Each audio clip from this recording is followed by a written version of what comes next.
Hello. Now, I'm going to say one of those things that you're not going to believe, which is a lot of people ask me, and you're going to go, no, a lot of people don't ask you this, but actually a lot of people do ask me the thing that I'm going to say a lot of people ask me, and that is, how do you manage to read so many books? And I am now going to reveal the illusion that I create of why I read so many books, and how I'm beginning to kind of face up to the limits of my own mind, because it looks like I read an enormous number of books, but actually what I am is I'm a very flighty and manic reader.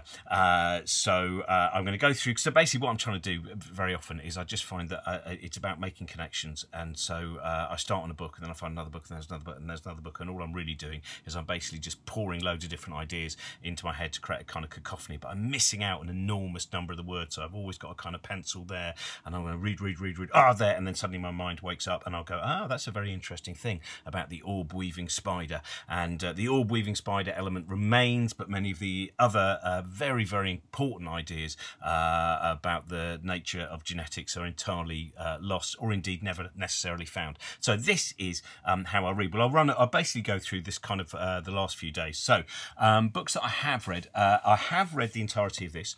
This is Jane is Trying by Izzy Sooty, and so what I do try and do, I try to read the entirety of books by people that I'm going to have to interview. So if I have to interview someone, then I will read the entirety of their book, or pretty much the entirety of the book. And that also goes for people who ask me for quotes for books and things like that. I would definitely try and read the entirety of the book before giving a quote, and then I'll probably give an overly lengthy quote that will just be cut down to tremendous. There we go, and that's it. Tremendous Robin Ince. As I used to say, I'm sure that if my name sold books, then my own books would sell more. But I've always been, that obsession with books, which I suppose there's so much of what I do, starting with the book club in about 2005 or whatever, and then the Bad Book Club, and then lots of the things that I do with kind of book shambles and the How To Academy. So there's a lot of what becomes necessary reading, and the same with something like Infinite Monkey Cage. If we're doing a show about someone Infinite Monkey Cage, I do try and read as much as possible around the subject. But as you probably noticed with the questions that I ask, and it's one of those things that Brian often has a go about these kind of questions, but I will do things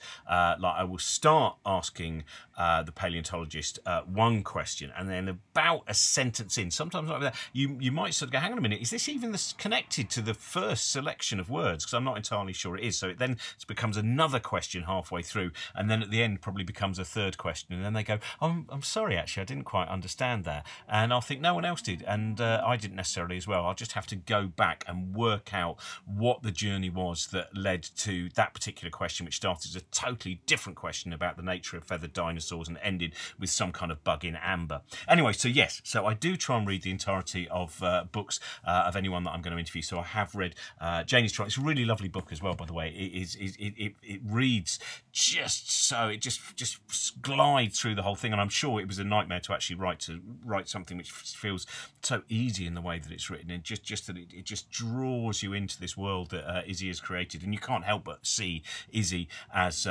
playing the part of the lead of Jane, which is good because she's perfect for it. So when anyone makes a movie of this, then Izzy should definitely get the job of doing that. And then I've read the entirety of this, The Social Instinct. That's actually where the orb-weaving spider fact came. I mentioned another spider fact on stage last night, which I think was overly disconcerting for the audience that I was playing to.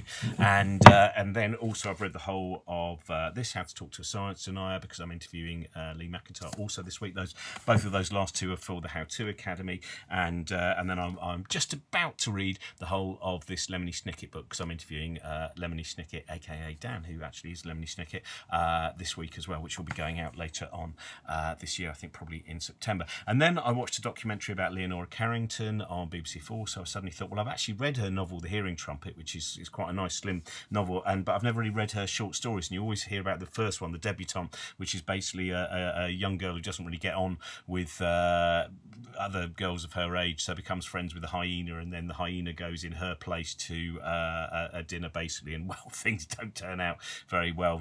Things are eaten that shouldn't be eaten. And then sometimes I kind of find, like recently I was reading, I don't know what drew me back to Anne Sexton. I find her poetry fascinating, and I've kind of dipped in and out over the years, but I suddenly saw this in the shop and I thought, yes, I need to read a biography of Anne Sexton. There's loads of great stuff, by the way, on YouTube. If you've not seen her reading her poetry on YouTube, there's a wonderful one where I forget what the name of the poem is. It's Menstruation at 40 or something like that.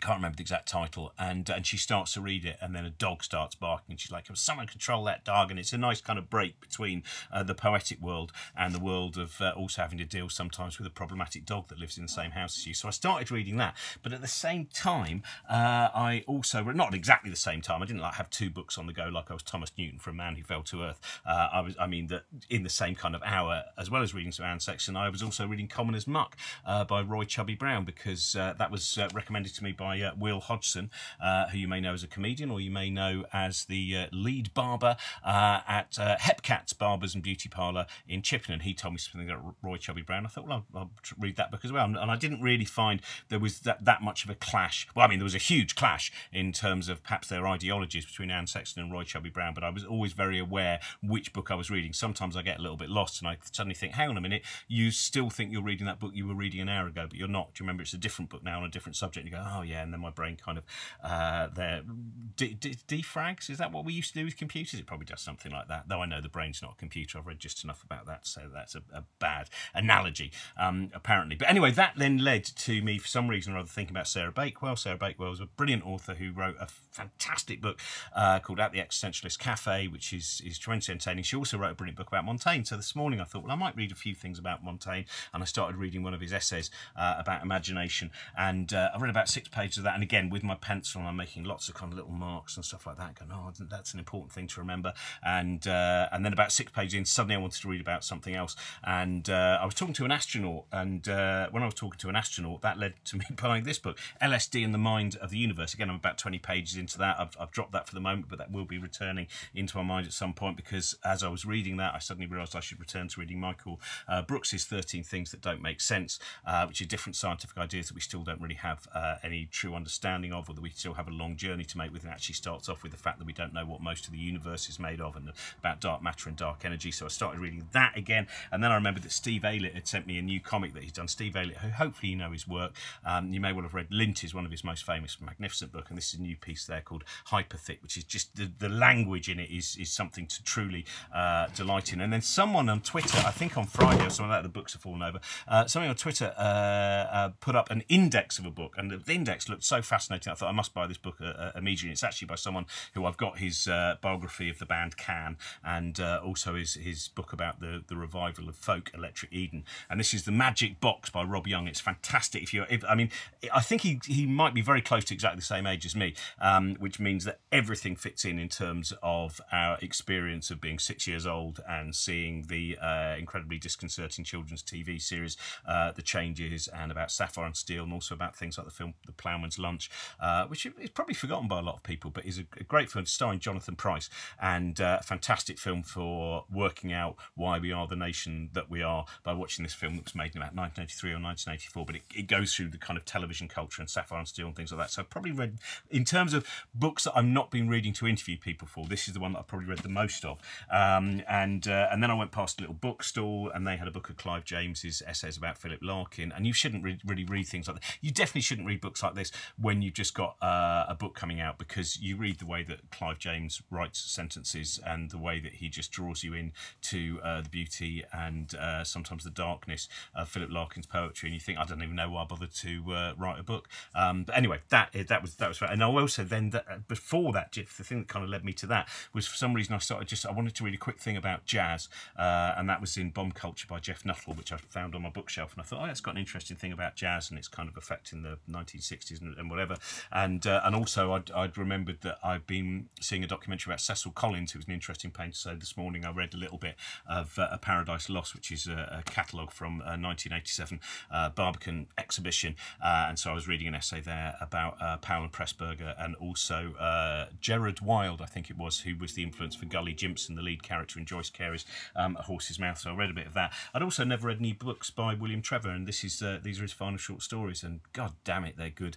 And then there was Alan Moore's Swamp Thing as well. So that was kind of my morning reading, was bouncing around through those things. Again, people who just write so beautifully and wonderfully. And then there's a nice little picture book of John Landis's Monsters in the Movies. So that's kind of the process of, I've just bought that as well. I'm only about 20 pages in. Jack Valley, I'm sure you know about Jack Valley, who was Valet, I'm not sure, who was the inspiration for the Francois Truffaut character in Close Encounters of the Third Kind. So that is how I read. And what I've kind of just had to start facing up to, I suppose, is the realisation that the way that I read and the way that I understand the world means that I will never have any deep understanding of anything. You know, I kind of, for years and years and years, I beat myself up. I will read a book, and where someone like Alan Moore has this incredible memory and he will retain all the information, not only will he retain the information, but he will also have an understanding of its ramifications for the world around him. And I have to, I suppose there's a certain point, perhaps some people get it earlier than the middle age that I'm in, where you just go, hang on a minute,